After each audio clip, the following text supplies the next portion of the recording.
It's Christmas time. Oh, hello, everybody. It's me, Chris Smith. And guess who's with me as always? But not always. It's none other than Blackie Humphrey, Hector Angel, Shadow Rascal, Godfrey Gladstone III. Hello, Blackie. Oh, hello. Happy Tony Awards Day. And happy Tony Awards Day to you all. Guess what?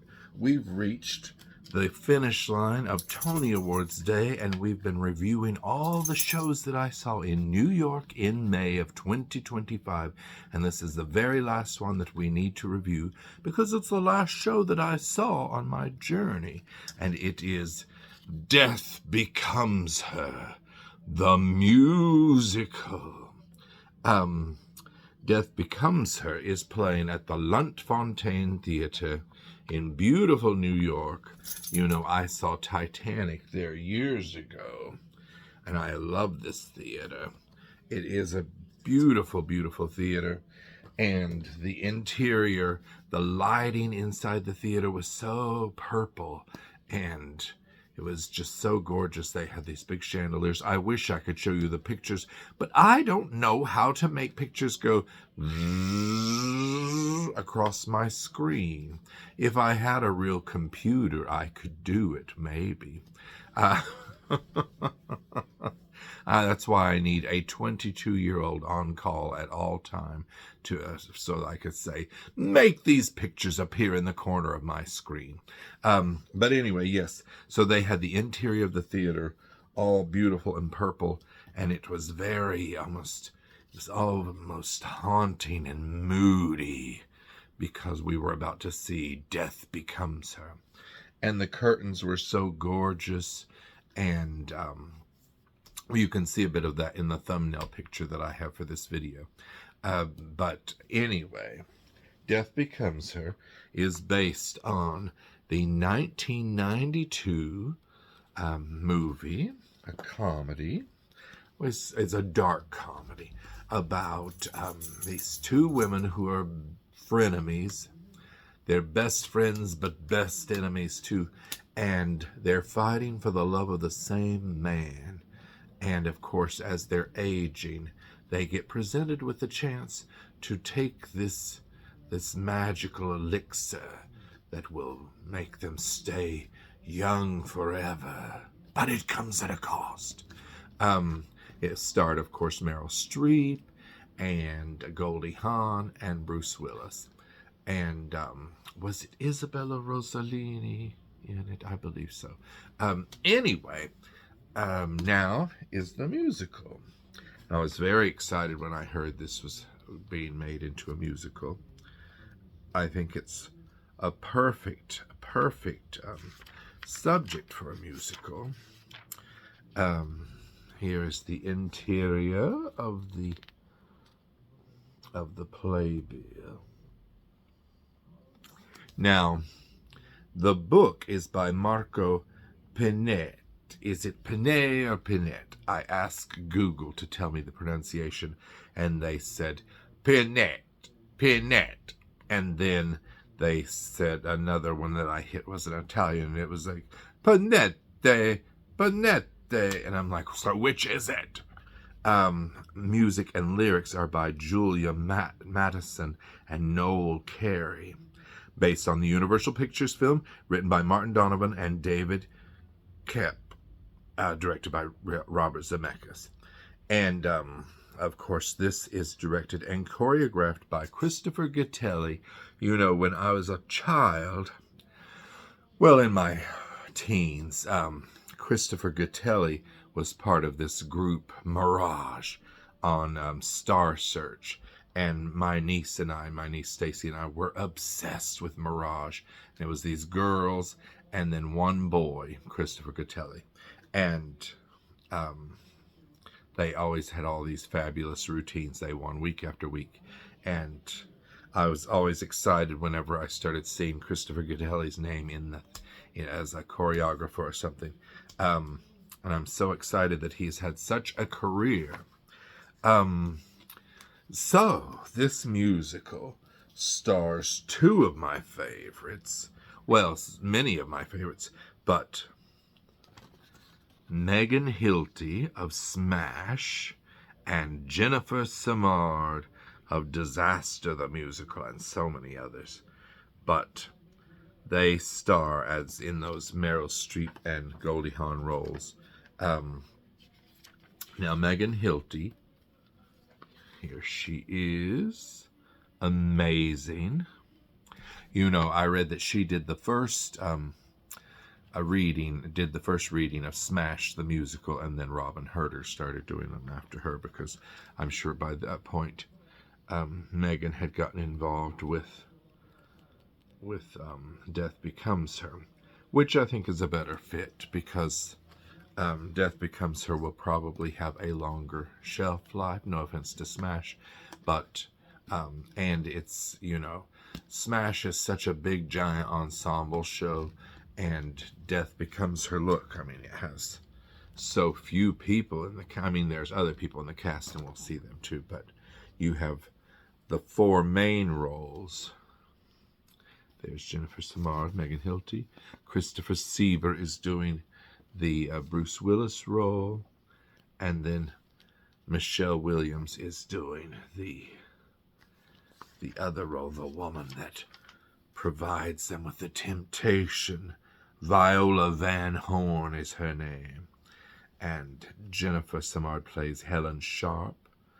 Christopher Seaver plays Ernest Menville. And Megan Hilty plays Madeline Ashton. And of course here is Tareen Everett and Josh Lehman, who you'll remember from The Prom, and Di Rossioli. If I mispronounce names, I do apologize. It's not that I'm doing it deliberately, I just don't know.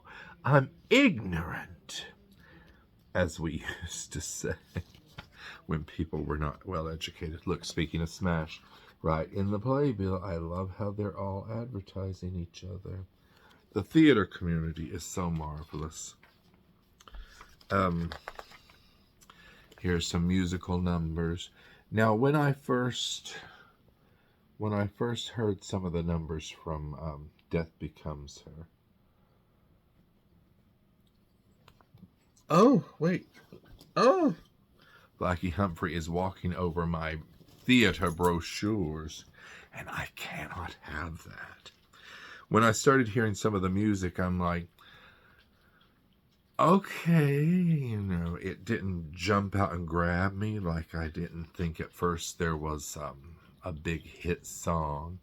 Though I think the song that they often perform is Michelle Williams singing, "If You Want Perfection," dun, dun, dun, dun, which is the big opening number, and it's very big and splashy and dark and spooky, and all these dancers in crazy outfits. The costumes are amazing in this show. And may I ask, why is this poster available anywhere? I know it's hanging in the front of the theater, but this is the window card that I want, because this was fine for a teaser. I don't know if you can see it for that awful light. And I love the tagline, "Life's a bitch, and then you die." Or not. This was perfect for a teaser with the elixir and everything. And the big Death Becomes Her musical comedy revitalized. But, you know, it's too dark. It hangs on the wall in my living room, and I just can't hardly see it in the corner. The purple is very beautiful. I love the font of the title font. Oh, here's Blackie, back to walk over my beautiful programs. Okay. Oh, he's plopped right down on my microphone. Is this thing on? Wait, let me get it. Okay, there. So yes, the purple I like. The title font is marvelous. Got the magnet. See, that's a brighter purple right there. I like that. But as a poster, it's not my favorite. So, where did that thing go? Hold on. But so, if we could have a new window card that's just this image with the twisted neck for Madeline Ashton and the big hole in the stomach for Helen, which they do these special effects in the show. The special effects are amazing. The fall down the staircase is there. The shotgun blast through the stomach with the giant hole that you can see through. It's really, the effects are spectacular. Look at some of these reviews. Megan Hilty is smashing. That's funny. And hysterical, says Variety. Christopher Sieber stops the show, says Time Out New York. Jennifer Simard is simply brilliant, says the New York Times. And Michelle Williams is irresistibly fabulous, says Theater Mania. So I love that they've included those notices for each of the four major actors and their characters in the show. See it now, laugh for eternity. Okay, yes, the show is very funny. As I was saying, the music just didn't jump out and grab me as much as I would have liked. But there are some good songs. Megan has a song called For the Gaze, Gaze, but with a bunch of gay dancers, and it becomes almost like a For the Gays, Gays, and you have all the gay icons in it, Liza and Judy and all that stuff in the number. It's very funny. So, upon further thought, then I thought, well, the music is very well suited for this show. I like that song, Tell Me Ernest. You've probably heard that. That was Then, This Is Now, Till Death. Yeah. The second act doesn't have as many songs that really jumped out at me. The show is a little mean-spirited. All that fighting. I don't like a lot of fighting in shows. Even if it is comical, it makes me nervous. And especially if they're killing each other.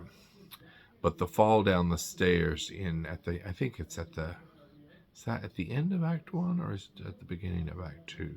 Well, anyway, it's very funny. And very well done. Like I said, all the special effects are incredible. The performances, mwah. Was it my favorite show of all the ones I saw? It wasn't. I didn't laugh nearly as much as I did at Smash and at Oh Mary and at Gypsy. No, I'm just kidding. I didn't laugh too much at Gypsy. But it's a very, very funny show. But I still would like that other window card with the two ladies on it. Let's talk about the Tony nominations because they have a buttload of them. They have 10, just like maybe Happy Ending and Buena Vista Social Club. Okay. Let's see. And they've gotten lots of Drama Desk Award nominations, Drama League Award nominations. They won Outstanding Wig and Hair at the Drama Desk Awards for Charles Lapointe. A lot of Outer Critics Circle nominations.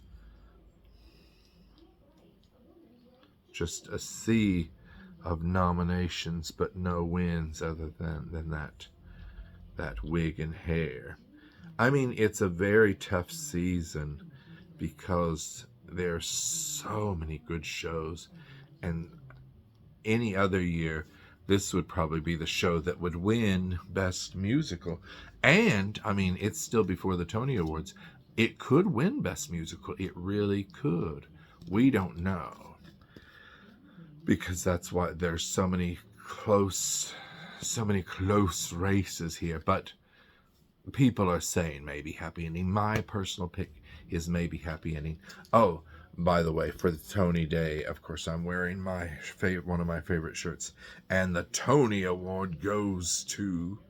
This shirt makes me so happy. Abigail got me a couple of Tony shirts when she went to the Tony Awards 2 years ago. But so let's talk about the nominations for the Tonys.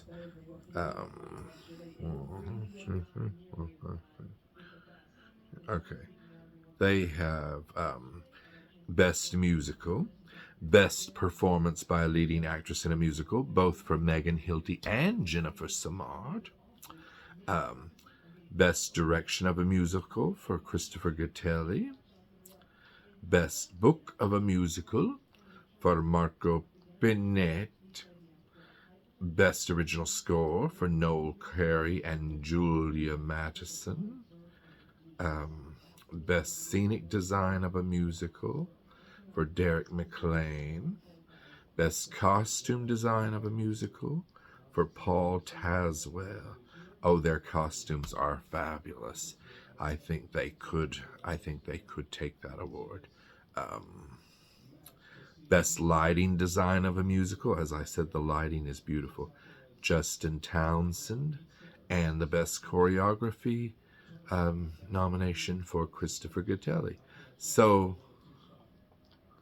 it's there's a lot to love in Death Becomes Her, and I would recommend it. This will tour very well as well, I think, because people love the movie, people love the fighting. Like I said, I'm not a fan of lots of fighting and strife on the stage. That's why I didn't see Rocky. Ha! Nobody did. I kid. Rocky the musical. I have the poster. I love it. Like I said, this will tour very well. But it was not my favorite show, and it also could have been because I saw this on May 17th. It was the last show in a 3-show day that started with Boop and then went to Oh Mary at 5 o'clock and then a little dinner and then Death Becomes Her. And I was tired and I was anxious to get back to my Blackie Humphrey, Hector Angel, Shadow Rascal, Godfrey Gladstone III in LA. But I'm so happy for Megan Hilty. I'm happy for Jennifer Simard. She's been in many shows, and it is her time for recognition. You know, she was the only one that got a nomination in Seth Rudetsky and Jack Plotnick's show, Disaster, which, I would have loved to have seen that because I love 70s music. I love movie disasters from the 70s, and this was a spoof of those Irwin Allen type disaster movies. You kids today won't know about it, but we used to have all sorts of movies about towering infernos and Poseidon adventures and earthquakes and swarms of killer bees, volcanoes erupting, airplanes crashing or almost crashing or crashing into the ocean and sinking in the Bermuda Triangle. Every year. And old-timey movie stars would be guests and their pictures would be at the bottom of the poster. It was so much fun. So Jennifer Simard was the only one that got the nomination in that disaster musical. And now she's a lead in a musical. We're so happy. So dreams come true. So if you're in the area in New York, you will get a ticket and you will go see Death Becomes Her. Maybe not make it to the end of your 8-show week, and maybe you'll love it a little more than I did, but I still liked it a whole lot. Okay, that's all the time we have for today. I will see you the next time that it's Christmas time. Goodbye, everybody. Goodbye. Happy Tony Day.